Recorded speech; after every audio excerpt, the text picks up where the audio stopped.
고린도후서 1장. 우울하고 낙담하신가요? 그럼 이 편지가 당신을 위한 것입니다.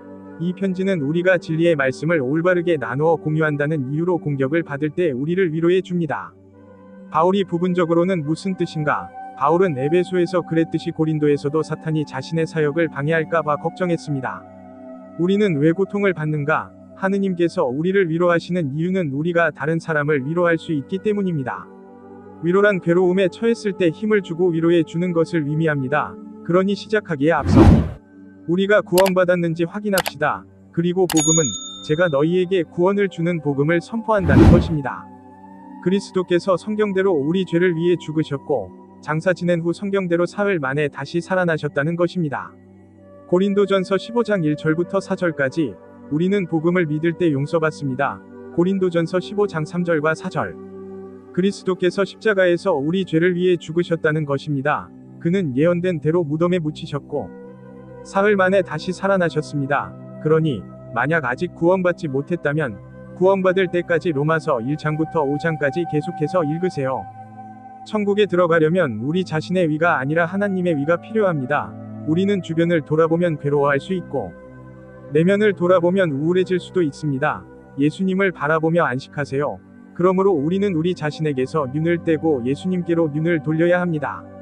그래서 제가 믿었던 것처럼 그가 십자가에서 죽으시고 장미 안에 묻히셨다는 것을 믿을 때 저는 그의 위로움을 받았고 그의 영을 내 안에 그의 생명을 귀속으로 받았습니다. 우리는 스트레스를 받을 만큼 축복받지 못했습니다. 그리스도께서는 베드로가 아니라 바울에게 귀속된 위를 나타내셨습니다. 그래서 바울은 은혜와 평강을 말할 것입니다. 바울은 하나님의 뜻에 따라 예수 그리스도의 사도가 되었습니다.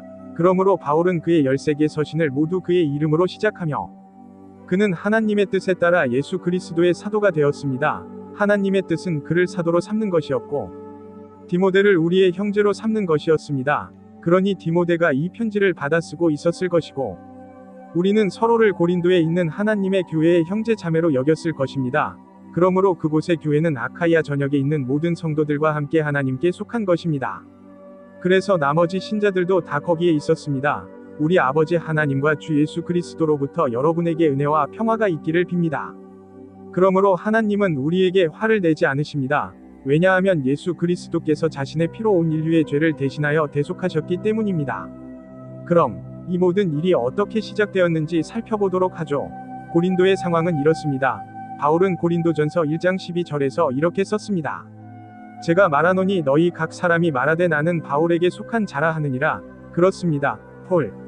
어떤 사람들은 고린도에서 바울을 따랐고 저는 아폴로에게 속했고 그래서 어떤 사람들은 고린도에서 아폴로를 따랐고 저는 게바에게 속했고 그래서 어떤 사람들은 베드로를 따랐습니다. 베드로, 게바는 베드로의 또 다른 이름이지만 베드로 자신이 고린도나 로마에 왔다는 증거는 전혀 없습니다. 하지만 아시다시피 그의 추종자 중 일부는 고린도에 있었습니다.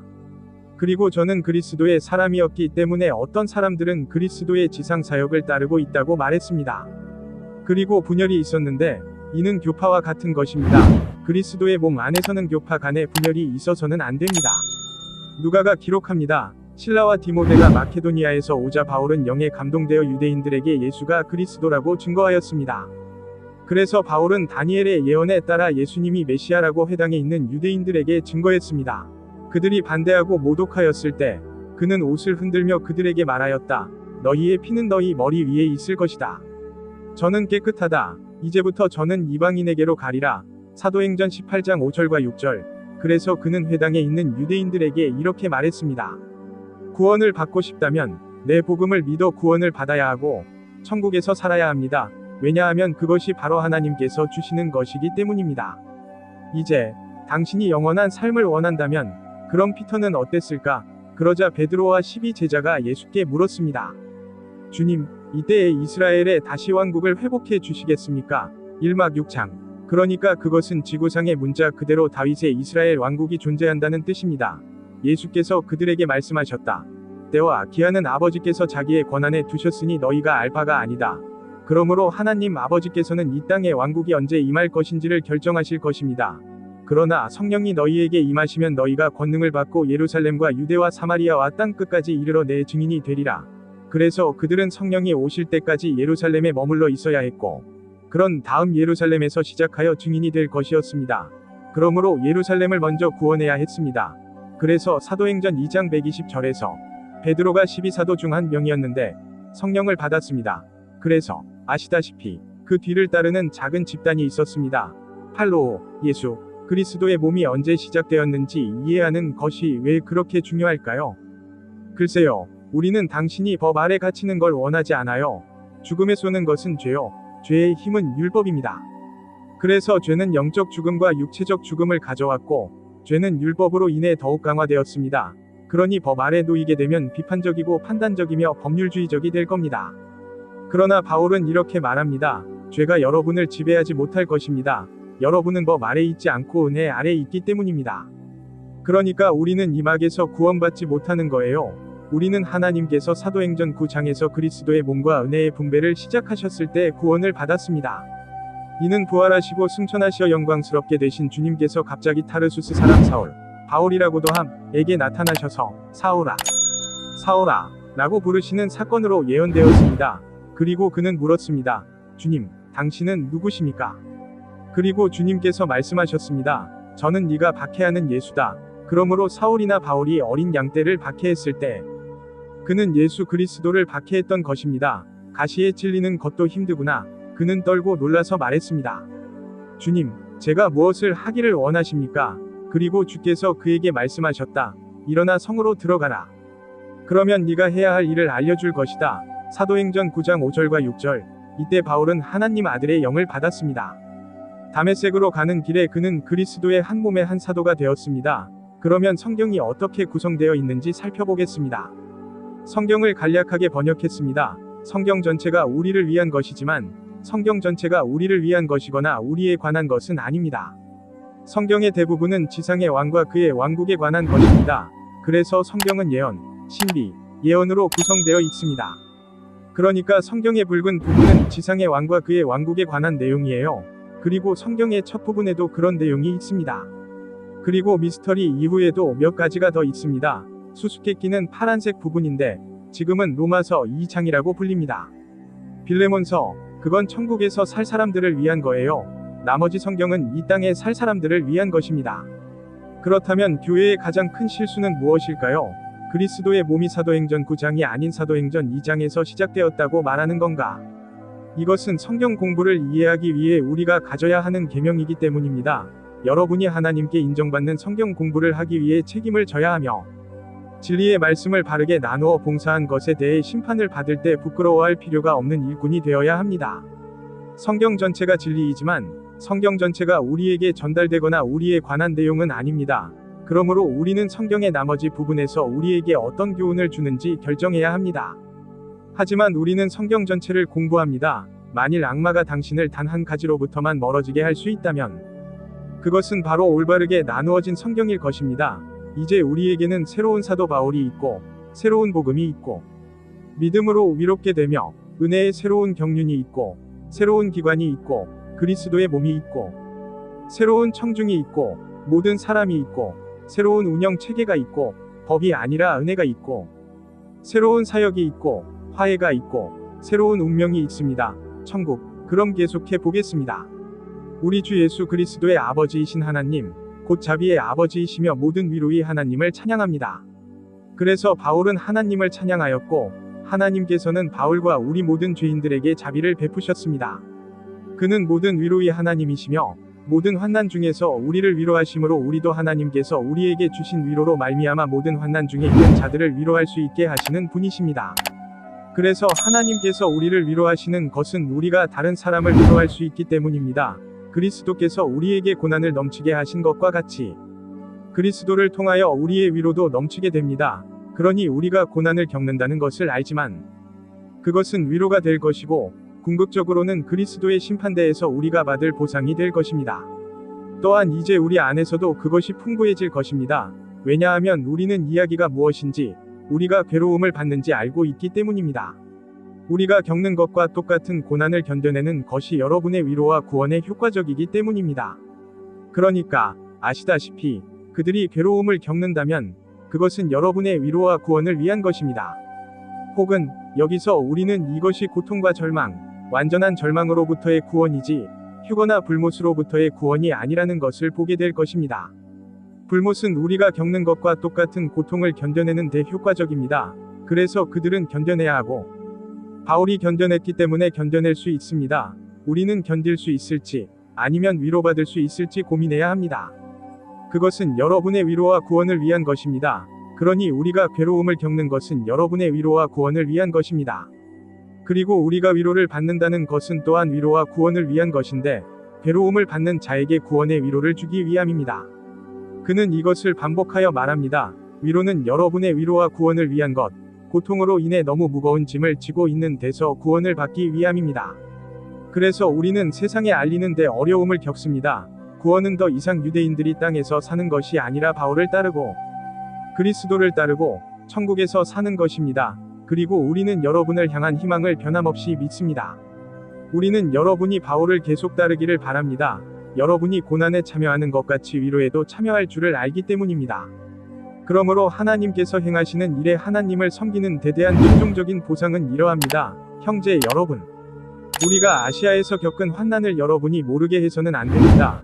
우리는 힘에 눌려 더 이상 견딜 수 없이 괴로움을 받아 생명마저 잃을 지경에 이르렀습니다. 그래서 바울은 힘을 넘어서 억지로 압박을 받아 그들이 죽을 것이라고 생각했습니다. 하지만 우리는 우리 자신을 신뢰하지 않고 하나님을 신뢰했습니다. 그래서 그들은 큰 고통과 절망에 빠졌습니다. 그러나 우리는 우리 자신 안에 사형 선고를 받았으니 우리 자신을 위지하지 말고 오직 죽은 자를 살리시는 하나님을 위지해야 합니다. 그러니까 하나님, 만약 그들이 죽었다면 하나님께서는 그들을 다시 일으키실 수 있고 하나님께서는 휴거 때 우리도 일으키실 것입니다. 하지만 가장 중요한 것은 우리가 우리 자신을 신뢰하지 말고 우리를 큰 죽음에서 구해 주신 하나님의 말씀을 신뢰해야 한다는 것입니다. 그래서 하나님께서는 우리를 죄에 대한 형벌인 불못이라는 큰 죽음에서 건져내셨고 우리를 구원하십니다. 그는 지금 우리를 죄의 권세로부터 구원하고 계시며 우리는 그를 신뢰하고 앞으로도 계속 구원하실 것입니다. 우리는 그가 우리를 죄의 존재, 즉 휴거 때의 이 악한 세상에서 구해내실 것이라고 믿습니다. 또한 여러분도 우리를 위하여 기도하여 힘을 합해 주십시오. 이는 많은 사람의 도움으로 우리에게 베풀어진 은사에 대하여 많은 사람이 우리를 대신하여 감사하게 하려는 것입니다. 그럼 그 선물은 무엇이었을까요? 잠깐 살펴보겠습니다. 선물이 있죠. 그래서 바울은 그와 우리가 종종 비방을 받고 간청하고 호소하는데 우리는 오늘날까지 세상의 더러움과 만물의 찌꺼기가 되었다고 말합니다. 그래서 바울은 시대의 흐름에 맞서려고 노력했고 우리도 그럴 것입니다. 갈라디아서에는 이렇게 기록되어 있습니다. 그분은 우리 죄를 위해 자신을 바치셨습니다. 이는 하나님 우리 아버지의 뜻에 따라 우리를 이 악한 세상에서 구원하시려는 것입니다. 아시다시피 우리는 지금 사악한 세상에 살고 있어요. 알겠습니다. 그러니까 그 선물은 바울이 죽지 않아서 이방인의 사도로 계속 활동할 수 있었다는 거예요. 사탄은 바울을 통해 그리스도께서 하시는 일을 방해하려고 했지만 하나님께서는 그를 위로하셨습니다. 여기 브리스길라와 아굴라가 있습니다. 그리스도 예수 안에서 나의 동역자들인 브리스길라와 아굴라에게 문안하라. 그들은 내 목숨을 위하여 자기들의 목을 내려놓았으니 나뿐 아니라 이방인의 모든 교회도 그들에게 감사하느니라. 그래서 그들은 폭동이 일어나는 동안 바울을 에베소에 있는 자기들의 집에 숨겼습니다. 그리고 모든 이방인 교회는 바울이 죽임을 당하지 않아서 기뻐합니다. 그래서 그는 계속해서 우리에게 지시를 내릴 수 있죠. 그들의 집에 있는 교회에도 인사하십시오. 아카이아의 첫 열매인 나의 사랑하는 분께 인사드립니다. 그러니까 그 사람이 그 집의 목사였을 수도 있겠네요. 그러니까 로마서 16장 3절부터 5절까지입니다. 그럼 하나님께서는 아나니아에게 무엇이라고 말씀하셨을까요? 그러나 주께서 그에게 이르시되 아나니아야, 가라. 그는 내 이름을 이방인과 왕들과 이스라엘 자손에게 전하기 위하여 택한 나의 그릇이니라. 내 이름을 위하여 그가 얼마나 많은 고난을 겪어야 하는지 제가 그에게 보여주리라. 사도행전 9장 15절과 16절. 그래서 아나니아는 바울이 빛에 의해 시력을 잃은 후에 그를 찾아가서 그가 볼 수 있도록 도와주어야 했습니다. 그리고 바울은 하나님의 택하신 그릇입니다. 그리고 바울은 골로새서 1장 23에서 24절에서 이렇게 말했습니다. 만일 이방인들이 믿음 안에 굳건히 뿌리를 받고 안착되어 있으면 그것이 바울의 믿음이며 복음의 소망에서 옮겨지지 아니하리라. 우리의 소망은 여러분이 들은 휴거입니다. 이는 하늘 아래 있는 모든 창조물에게 전파된 것입니다. 나 바울은 이 휴거에 대하여 말하였고, 이제 저는 여러분을 위하여 제가 겪는 고난을 기뻐하며 그리스도의 남은 고난을 내 육신으로 채우고 그의 몸인 교회를 위하여 일하고 있습니다. 그러므로 바울은 그리스도께서 승천하셨기 때문에 고통을 받았습니다. 그러므로 그리스도께서는 더 이상 땅 위에 계시지 아니하셨습니다. 그리고 여러분이 아는 모든 사람들, 특히 유대인들은 바울이 구원은 그리스도를 통해서 이루어진다고 감히 말한 것에 대해 분노를 표출했습니다. 아시다시피 신비의 계시에 따른 그리스도요. 로마서 16장 25절. 그래서 여기서 큰 소란이 일어났습니다. 그러나 그들이 그가 유대인이라는 것을 알았을 때 알렉산더는 모두 한 목소리로 약 2시간 동안 에베소의 디아나는 위대하다 고 외쳤습니다. 그래서 그들은 에베소에서 2시간 동안 그 주문을 외웠는데 그것은 여신이었습니다. 그들은 우상을 지키고 있었던 거예요. 소란이 그친 후에 바울은 제자들을 불러 안고 마케도니아로 떠났다. 사도행전 20장 1절. 그래서 바울은 에베소 사람들을 품고 마케도니아로 갔습니다. 그리고 우리는 잠시 후에 그것을 지도에서 볼 수 있을 겁니다. 우리의 기쁨을 위해. 좋아요. 이것이 우리 양심의 증거니 곧 우리가 세상에서 행하되 육체의 지혜로 행하지 아니하고 오직 하나님의 은혜로 행하며 경건함과 진실함으로 행하였음이니라. 그래서 바울은 자신의 증언에서 기뻐합니다. 그의 양심이 이것을 증거합니다. 그는 육체적 지혜, 즉 우리 자신을 신뢰하는 것이 아니라 하나님의 은혜와 우리의 대화에 따라 경건한 진실로 단순히 진실만을 말하며 살았습니다. 우리가 세상에서 고린도에 있는 여러분에게 행한 일은 이와 같았으며 그보다 더 풍성했습니다. 우리가 여러분에게 쓰는 것은 여러분이 읽은 것 외에는 아무것도 아닙니다. 그러니 우리는 성경을 읽어야 하고 인정해야 하며 저는 여러분이 끝까지 무엇의 끝까지라도 인정할 것이라고 믿습니다. 은혜의 경륜의 마지막은 이러하니 너희가 우리를 부분적으로 인정하여 우리가 너희의 기쁨이 됨을 알았고 주 예수 그리스도의 날에 너희도 우리의 기쁨이 됨을 알았느니라. 그래서 고린도 사람들 중 일부는 바울을 지지했고 그가 이방인의 사도라고 믿었습니다. 그리고 로마서 3장 빌레몬서가 우리에게 교훈이 된다고 생각했습니다. 그래서 그는 그들이 계속해서 그가 전한 복음과 그가 그들에게 말한 것을 믿을 것이라고 믿습니다. 그리고 오늘날과 마찬가지로 오직 일부만이 바울과 함께 있었습니다.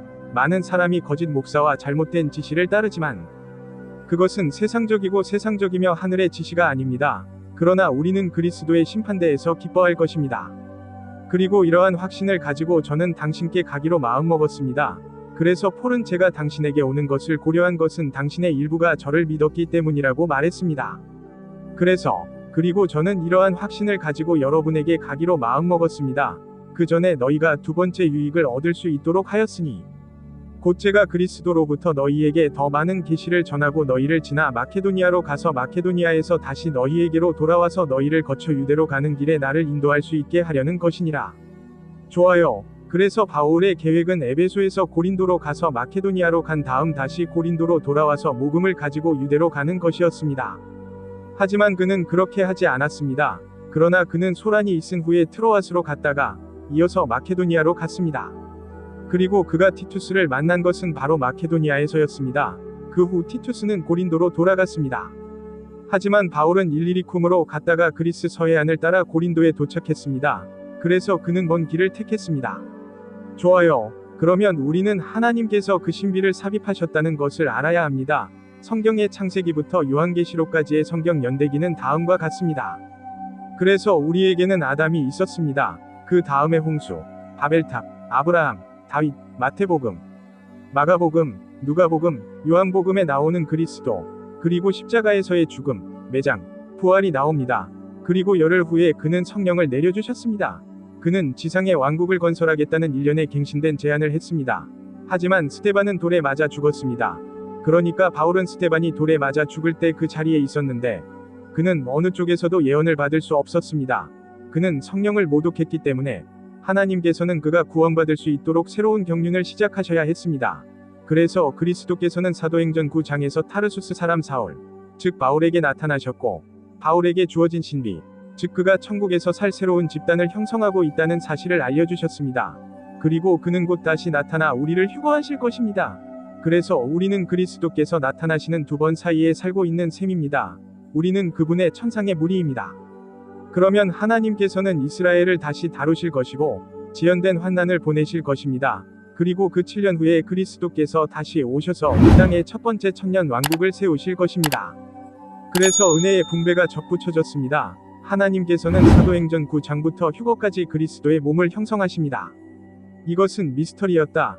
경륜이란 하나님께서 각기 다른 시기에 다른 지시를 내리신다는 것을 의미합니다.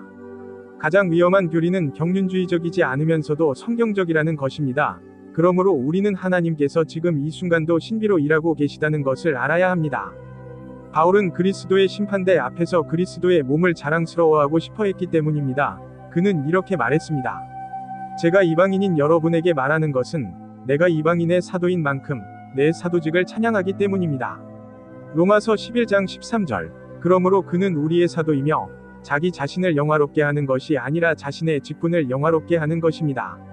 좋습니다. 그러면 살펴보도록 하죠. 좋습니다. 그러면 마케도니아로 지나가고 마케도니아에서 다시 여러분에게로 돌아와서 여러분에게서 데려와 유대로 가는 길에 데려가겠습니다. 그러므로 제가 이런 생각을 하였을 때에 경솔함을 행하였는가? 아니면 제가 의도한 바를 행하였는가? 제가 육신에 따라 찬성, 반대가 있게 하려는 것인가? 제가 계획을 세웠다는 건 알지만 계획은 바뀌는 법이야. 그러나 하나님은 참되심으로 우리가 너희에게 한 말은 예 하고 아니오가 아니었습니다. 우리가 곧 나와 슬로베니아와 디모데를 통해 너희에게 전파한 하나님의 아들 예수 그리스도에게는 예 하고 아니오가 아니었습니다. 그에게는 예만 있었습니다. 하나님의 약속은 모두 그 안에 있습니다. 하나님의 약속은 모두 그 안에 예가 되었고 그 안에서는 아멘이 되었습니다. 우리를 통해 하나님의 영광이 이루어지기를 바랍니다. 그러므로 하나님께서 아들 예수 그리스도를 통해 약속하신 모든 것이 이루어질 것입니다. 하지만 성경에 나오는 대부분의 약속은 이스라엘에게 주어진 것이지 그리스도의 몸인 우리에게 주어진 것이 아닙니다. 하지만 우리는 지금 휴거될 것을 약속받았습니다. 우리를 그리스도 안에서 너희와 함께 굳건히 세우시고 우리에게 기름을 부으신 이는 하나님이시니라. 그래서 우리는 그리스도 안에 굳건히 서게 되었고 안정을 이루게 되었습니다. 우리가 사도 로마서부터 빌레몬서까지 교리를 알고 있다면 그분께서 우리에게 기름을 부으셨고 우리를 택하시고 우리를 인치신 분을 섬기도록 임명하셨고 우리 마음에 영의 증표를 주셨습니다. 그러므로 우리는 임봉을 받았을 뿐만 아니라 하나님께서 우리 안에 거하십니다. 그러므로 우리는 영의 증서를 우리 마음 속에 가지고 있으며 하나님의 위에 인침을 받습니다. 더욱이 저는 하느님께 내 영혼에 대한 기록을 요청합니다. 당신은 그 사람을 알고 있죠? 바울은 이것을 증언하여 성경에 기록하였는데 제가 아직 고린도에 가지 아니한 것은 여러분을 아끼기 위함이었습니다. 그래서 예수께서는 자신을 따르지 않는 그들에게 또다시 고통스러운 질책을 하지 않으셨습니다. 우리가 여러분의 믿음을 지배하려는 것이 아니라 우리는 여러분의 기쁨을 돕는 사람들이기 때문입니다. 너희는 믿음으로 서 있느니라. 우리는 당신이 진실을 믿도록 강요하는 것이 아니라 진실을 말함으로써 당신을 돕고 있는 것입니다. 그리고 여러분이 서 있는 것은 믿음으로 말미암은 것이며 여러분은 이미 그리스도 안에서 완전하게 서 있습니다. 바울이 쓴 대로 여러분은 모든 통치와 권세의 머리이신 그리스도 안에서 완전하게 되었습니다. 골로새서 210장 바울도 우리가 사랑하는 자 안에서 받아들여졌다고 하였으니 이는 그의 은혜의 영광을 찬양하게 하려 함이라. 그 은혜로 그는 우리를 사랑하는 자 안에서 받아들여 주셨느니라. 에베소서 1장 6절. 그러므로 우리는 이미 우리의 입장이 온전히 받아들여지고 완전해진 위치에서 하나님을 섬기고 있습니다. 하지만 우리의 상태, 우리의 성화는 우리가 노력해야 할 일이라는 걸 여러분은 알고 계실 겁니다. 사도 바울은 고린도 사람들이 그리스도께서 자신에게 주신 사역을 이해하고 그분이 오시기 전에 거짓 선생들과 분리되기를 바랐습니다. 그렇다면 우리는 왜 고통을 받는가? 우리는 신자들이 바울을 따르도록 돕고자 합니다. 베드로와 바울을 섞지 않고 그리스도의 지상 사역을 따르지 않도록 돕고자 합니다. 그래서 로마서는 말할 뿐만 아니라 좋아요. 그럼 바울의 편지, 바울이 13통의 편지를 썼고 바울이 고린도인들에게 보낸 편지는 그를 따르지 않는다는 이유로 책망을 받습니다. 로마서는 우리에게 구원받는 방법뿐만 아니라 그리스도인의 삶을 사는 방법도 알려줍니다. 그래서 1장부터 5장까지는 우리가 위롭다함을 얻는 내용입니다. 즉, 그분께서 우리를 위해 죽으시고 부활하셨다는 것입니다. 우리가 그분께서 행하신 일을 믿을 때 우리는 그분의 위로움, 그분의 영, 그분의 생명을 우리 안에 받게 됩니다. 로마서 6장부터 8장까지는 우리의 거룩함에 관한 내용으로 우리가 그리스도와 함께 죽고 부활했다는 것을 말해줍니다. 우리는 그분의 죽음, 장사, 부활에 참여했으며 거기에는 물이 없으므로 우리는 지금 그분의 영이 우리 안에 있는 동안 그분을 섬길 수 있습니다. 그리고 로마서 9장부터 11장까지는 우리의 경륜에 관한 내용입니다. 이는 우리가 봉사하기 위해 선택하는 것입니다. 그래서 베드로의 집단을 위한 봉사 선출은 사도행전 15장에서 현재 중단되었지만 우리 집단, 즉 하나님을 섬기는 그리스도의 몸인 우리 집단을 위한 봉사 선출은 중단되지 않습니다. 우리는 은혜의 시대에 살고 있습니다. 그리고 그는 말했습니다. 야곱아, 저는 사랑했지만 에서는 미워했습니다. 그러니까 그는 개인에 대해 말하는 것이 아니었습니다. 그는 자신을 섬길 나라들에 관해 이야기하고 있었습니다. 그래서 야곱의 사람들 중 일부, 아시다시피 작은 무리는 하나님을 섬기기 위해 믿는 사람이 되었습니다. 그리고 지금 우리가 하나님을 섬기는 이유는 이스라엘이 무너졌기 때문입니다. 그러니까 12장부터 16장까지는 그리스도인의 삶을 살아가는 방법에 대한 실질적인 정보입니다. 그리고 또한 우리가 위롭게 될 기회는 제한되어 있다고 말씀드리고 싶습니다. 왜냐하면 휴거 때에는 다른 누구도 천국에 들어갈 수 없기 때문입니다. 마찬가지로 너희도 죄에 대하여는 죽은 자요 하나님께 대하여는 우리 주 예수 그리스도를 통하여 살아 있다고 여기라. 그러므로 우리는 죄에 대하여 죽었지만 하나님께 대하여는 살아 있으므로 하나님을 섬길 수 있습니다. 우리는 그의 정신을 가지고 있습니다. 그러므로 형제들아, 제가 하나님의 자비를 힘입어 너희에게 권하노니 너희 몸을 살아있는 제사로 드리라. 그러므로 우리는 우리 몸을, 이 그릇들, 이 작은 천막들을 아시다시피 살아있는 제사, 거룩하고 하나님께서 기뻐하시는 제사로 드리려고 합니다. 이것이 여러분의 합당한 예배입니다. 그러니 지금 하나님을 섬기는 것이 합리적입니다. 그리고 우리는 거룩하고 받아들여질 만한 삶을 살 것입니다. 우리는 길을 잃었을 때처럼 살지 않을 거야. 이 세상에 동화하지 말고 오직 마음을 새롭게 하여 변화를 받아 하나님의 선하시고 기뻐하시고 온전하신 뜻이 무엇인지 분별하도록 하라. 그러므로 하나님께서 생각하시고 가치 있게 여기시는 것은 그분의 말씀 속에 있습니다. 그러므로 우리는 성경을 올바르게 나누어 읽음으로써 우리의 마음을 새롭게 하려고 합니다. 그러면 하나님의 뜻은 무엇일까? 모든 사람이 구원을 받고 진리의 지식에 이르기를 바라시는 분은 누구이신가? 우리는 어떻게 영적일 수 있을까? 만일 누구든지 자신을 선지자나 영적 존재로 생각한다면 제가 곧 바울이 여러분에게 쓴 글은 주님의 계명이라는 것을 인정하십시오. 그래서 바울은 로마서에서 빌레몬서까지 그리스도의 몸에 대한 지시를 우리에게 전하고 있습니다. 그러나 어떤 사람이 무지하다면 그는 무지한 채로 두십시오. 고린도전서 14장 37절과 38절. 우리가 진실을 말했다는 걸 아시잖아요. 만약 여러분이 아직도 그리스도의 지상사역을 따르고 싶어하고 아직도 베드로와 바울을 섞어 놓고 싶어 한다면 우리가 여러분을 막을 수 없다는 걸 아실 겁니다. 좋아요. 그러니 여러분에게 도움이 될 책은 바로 하나님의 비밀입니다. 컬러와 흑백으로 제공됩니다. 또한 고린도후서에 대한 주석과 올바른 구분을 담은 고린도후서 학습 안내서도 있습니다. 두 책 모두 킹제임스 성경의 모든 구절이 담긴 해설서로 아마존에서 구매할 수 있습니다. 킨들 언리미티드 앱이 있으면 아마존에서 무료로 읽을 수 있습니다. 그러니 여러분은 성경 공부에서 오순절주의가 아닌 중행 바울주의적 분배주의를 취해야 한다는 걸 이해하시기 바랍니다. 저희 웹사이트는 마리앤 맨니입니다. 유튜브 채널 구원 쉼표, 올바르게 나누는 쉼표와 휴거. 사실 말하자면 우리 영상도 올립니다. 저희 이메일 주소는 act9grace@gmail.com입니다. 럼블과 X, 왓츠앱과 페이스북에서 저희를 만나보세요. 사역에 도움이 되는 페이스북 영상에 댓글을 달아주세요. 감사합니다. 좋아요를 눌러주시고 공유해주시고 구독해주시고 여러분 모두 하나님의 축복이 있기를 바랍니다.